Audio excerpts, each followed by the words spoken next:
Hello VR addicts, welcome to my channel. I am Paolo Trianni and today we are reviewing the HTC wireless adapter for the Cosmos Elite.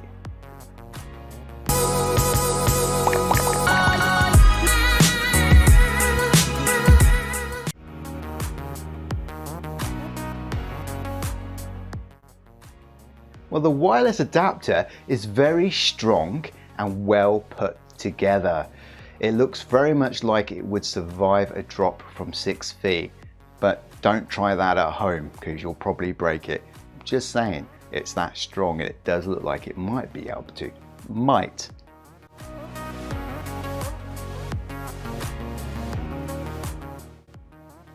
I'm not a fan of the look, but as I've said many times before, this is subjective from person to person. These antennas, and I stress, I think this is the antennas, they poke out giving you horns like the devil, and if you're someone that believes in leprechauns, I can see why some might not like the look.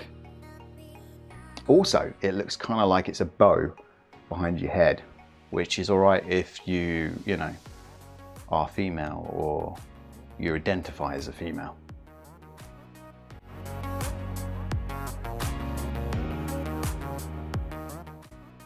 The manual and the online software was a breeze to use and I was set up very quickly, and also there's plenty of online videos on how to set this up from people, so check them out if you need to. I didn't need to. I found it was as easy to set up as a VR headset.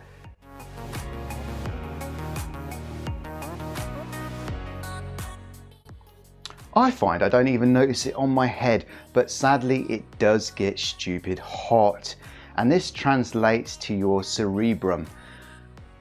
The thalamus transverses information to my oculus and my somatosension. My pseudo-inferius starts to pseudo. Hold on, Paolo, what does that last shit all mean? Yeah, Clyde, I just mean I'm sweating a lot. It's that hot, I start pouring with sweat. Yeah.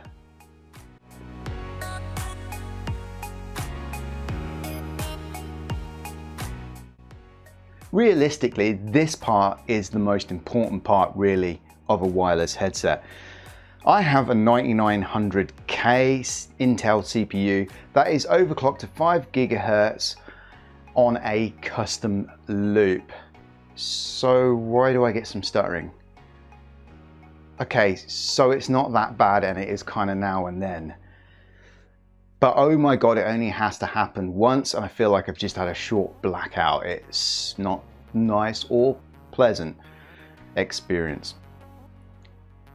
However, this might happen for many reasons. One of those is my antenna. It's on top of my second monitor, about 5'6" feet, around about 167 centimeters high. Now, some people say to get better results, you need it almost ceiling height.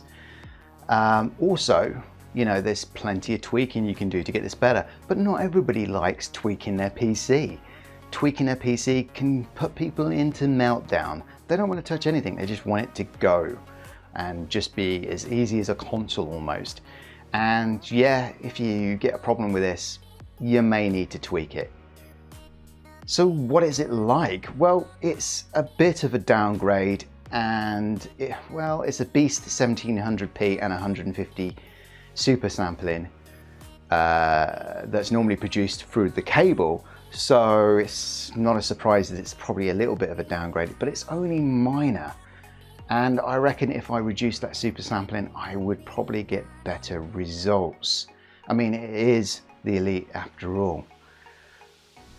What about the battery? Well, I got less than 2 hours with the battery. Now the Vive is supposed to get about 2.5 hours, but again, it is the Elite, so maybe the extra cameras and extra everything drains the battery a little bit more quicker. I have picked up a Mox Nice battery power pack from Amazon, and that will be in the description below, and it works like a gem. Now I can switch between both those batteries. And yeah, I kind of believe that buying the original battery is too expensive over getting one cheaper that you can find somewhere on Amazon. And there's tons of fine tuning you can do to this as well to make the performance a lot better.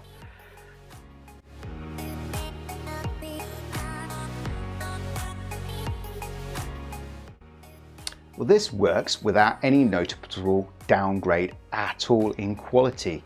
This part of the wireless setup is absolutely flawless. And as for the microphone, well, it does work because I've had problems and issues with the cable driver working for the microphone, but it does work. But because the dual, I believe it has dual microphones. I actually haven't researched this, but you can tell it has dual microphones. The stereo is not exactly linked up perfectly, and that's what creates the funny microphone sound when you listen to it, which is not perfect.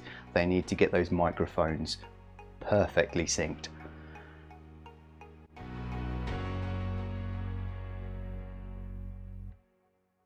Freedom, the cable is absolutely amazing. It's something to behold and try for yourself. Setup was easy and not a horrible affair. My negatives is it can stutter, especially if your CPU is dated or the game you're trying to play is really CPU intensive. I mean, it's fiddly.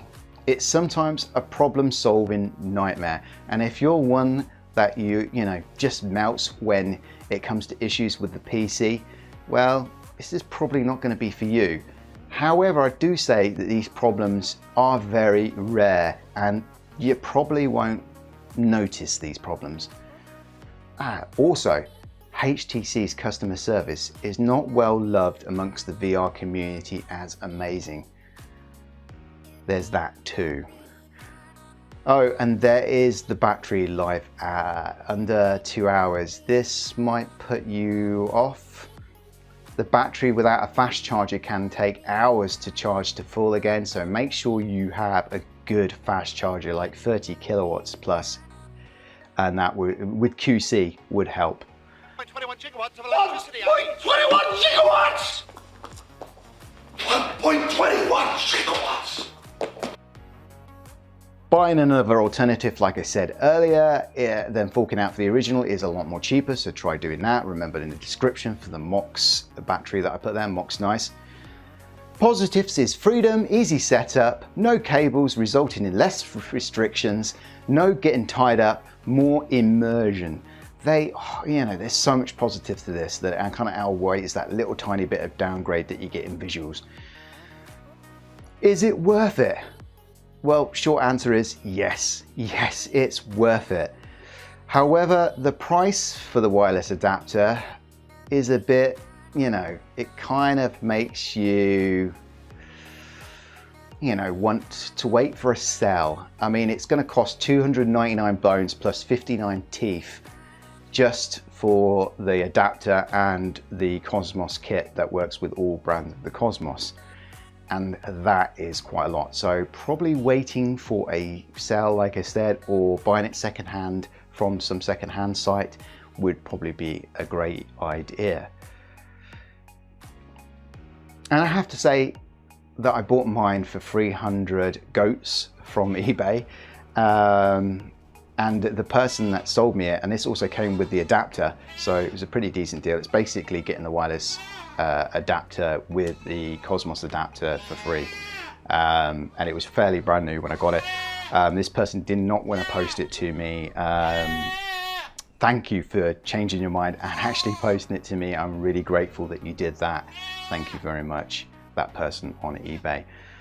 So yes, it's worth buying and it's worth trying to fiddle with it. And if you don't really like fiddling with it, maybe it's not. But like I said, it's very rare that you might ever have to do that.